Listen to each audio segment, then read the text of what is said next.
Welcome to the deep dive. So you, our listener, you're likely someone who treats training, whether it's hitting the weights, pounding the pavement, or, complex athletics, as a really core part of your life. You're committed to the work. But here's the thing, the cold truth we kept seeing across, all the source material we look at. If you train perfectly, but your recovery is subpar, you're basically robbing yourself of your own hard-earned results. Okay, let's unpack this. When we talk recovery in this high-performance context, we're not just talking about lounging around. We mean a super active biological process. It happens in that window, right, between finishing one tough session and starting the next one. That's actually where the transformation happens. That's exactly it. And the scale of what's going on, it's huge. People often just think, oh, recovery is my muscles feeling less sore, but we really need to zoom out. The benefits we see over and over are pretty comprehensive. Yeah, muscle repair and growth, definitely. But also optimizing your next performance, crucial injury prevention, keeping hormones balanced systemically, mental restoration too, and a really significant boost to your immune function. Recovery isn't passive at all. It's when your body actually implements the changes you trained for. Implementing the adaptations. I like that. So if recovery is when your body decides, okay, are we getting stronger or just more tired? Then we need to make sure that implementation strategy is, flawless. And our sources point to three core, non-negotiable pillars for making that happen: sleep, hydration, and good, well-balanced nutrition. Let's jump right into the one that seems to dictate the depth of repair. Yeah. Sleep. The transformative power of sleep. We often frame sleep as just absolutely crucial for physical stuff, psychological stuff, all of it. But maybe break down the mechanism for us. We're not just resting our eyes, are we? It's more like active scheduled rebuilding going on. How does sleep actually biologically help us recover from intense effort? Yeah. Think of deep sleep specifically, those non-REM slow wave cycles. Think of it as the body's dedicated overnight construction crew. It's really the only time the body prioritizes rebuilding above almost everything else. And the critical factor here, it's the powerful pulsed release of human growth hormone. See, intense exercise causes these micro tears in the muscle, right? And the body needs to adapt. Growth hormone, which is released almost exclusively during that deep sleep phase, is basically the architect of that adaptation. It stimulates protein synthesis right down at the cellular level. It's effectively rebuilding and patching up those damaged tissues, making sure they come back stronger than before. It's literally when the gains get, baked in. Baking in the gains. I like that visual. And it's not just building, right? It's also about cleanup and balance. Yeah. Because stress, that doesn't just vanish when you stop lifting or running. It absolutely doesn't. Good point. And that's where the hormonal cleanup piece comes in. Deep sleep is just paramount for managing your stress response. Hard training naturally spikes cortisol, your main stress hormone, and high cortisol is catabolic. It breaks down tissue. Adequate deep sleep acts as the body's natural regulator. It causes a sharp drop in cortisol levels. So when cortisol drops, the body gets this clear signal to shift gears. It moves from that defensive stressed state into a mode of complete repair and regeneration. If you're chronically short on sleep, you keep those catabolic cortisol levels elevated, which basically sabotages your own training efforts. Got it. So sleep tells the body, okay, stop panicking, start building. Now, on a more practical level, fuel. We burn through a ton of fuel during intense workouts. We really do. And sleep is essential for refueling that tank. Intense physical activity rapidly drains glycogen stores. That's your stored carbs in your muscles and, importantly, in your liver, too. These are your body's primary quick-access energy source. Sleep provides that necessary low-energy state for the body to efficiently rebuild those glycogen reserves. It ensures you wake up ready for the next session. If you skip this refueling step, you're starting your next workout already in a deficit. Okay, here's where it gets really interesting, because the sources we looked at consistently tie sleep quality not just to muscle growth, but to long-term health and performance longevity, specifically around immune support and inflammation. Yeah, this is vital, especially for athletes who are really pushing their limits.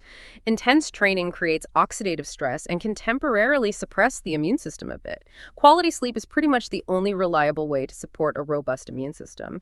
It's when your body ramps up production of critical immune cells and antibodies. They're your front line against getting sick or falling into that overtraining trap. And furthermore, sleep acts as a really powerful anti-inflammatory agent. Exercise naturally causes some temporary localized inflammation that's normal, but during deep rest, the body releases these signaling proteins called cytokines. Now, not all cytokines are bad. Many are actually crucial for regulating the inflammatory response and promoting healing system-wide. Good sleep ensures this whole regulation process happens effectively, kind of quieting down that post-workout biological noise. That's wow. It's a comprehensive biological sweep.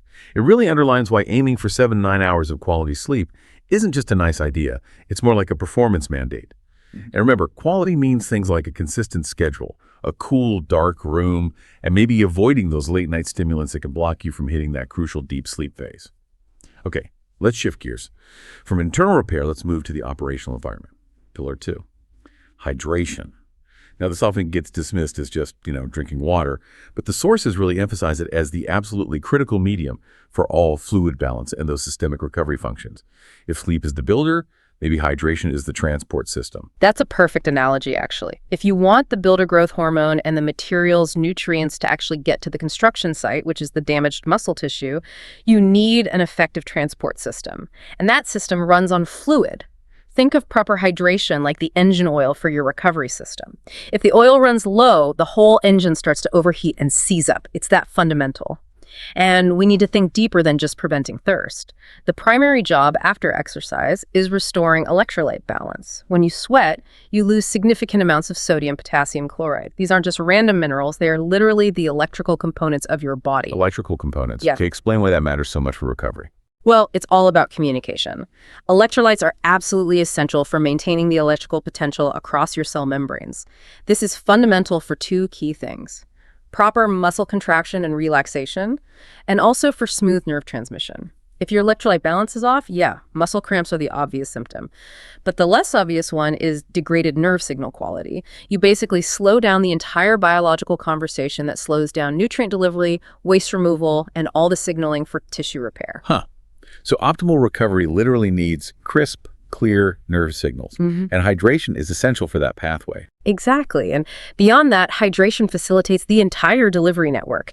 It makes sure essential nutrients, things like oxygen, glucose, amino acids, can be efficiently transported through your bloodstream and delivered right to the muscle cells that are crying out for repair.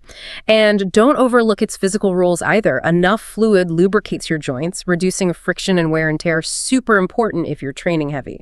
It also helps maintain core temperature regulation, preventing your body from having to divert precious resources just to cool itself down. That's quite a list of necessities. That's Okay, so nice. for you, the listener, focused on optimizing things, how do we actually operationalize this? It can't just be about drinking when you feel thirsty, right? That's often too late. Definitely too late sometimes. It really requires some strategic planning around 3 stages, kind of like the source's layout.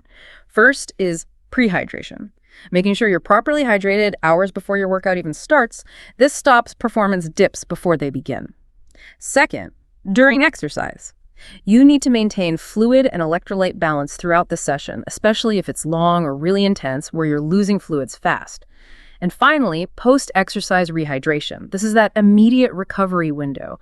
You absolutely have to replace the fluid volume you lost. Often with water, yes, but critically, especially if you sweated a lot, using electrolyte-rich beverages can really help kickstart that nervous system and muscle function recovery. It needs to be a precision approach, not just random sipping. Precision. Good word. Which brings us nicely to our final pillar, and maybe the most tangible one. Yeah. Good, well-balanced nutrition. If sleep provides the blueprint and hydration is the transport, then nutrition has got to be the literal building materials and the core fuel supply. Yeah. That's the perfect summation, really. Nutrition underpins every single physiological recovery process we've discussed. We need to systematically focus not just on what we eat, but also the timing and the ratio of those key nutrients, especially post-workout. Let's start with protein. We all kind of know its non-negotiable role. It provides those amino acid building blocks for muscle protein synthesis, basically, creating new muscle tissue. And you generally want to get this in relatively soon after training to maximize that window when muscles are really primed for repair. And then the often demonized carbohydrates have to follow pretty quickly too, right? Yeah. Why are they so critical for recovery, especially for, say, endurance folks or people doing high-volume strength work? They're absolutely critical because they're essentially the energy reset button. After intense exercise, your muscles are just starving for glycogen replenishment.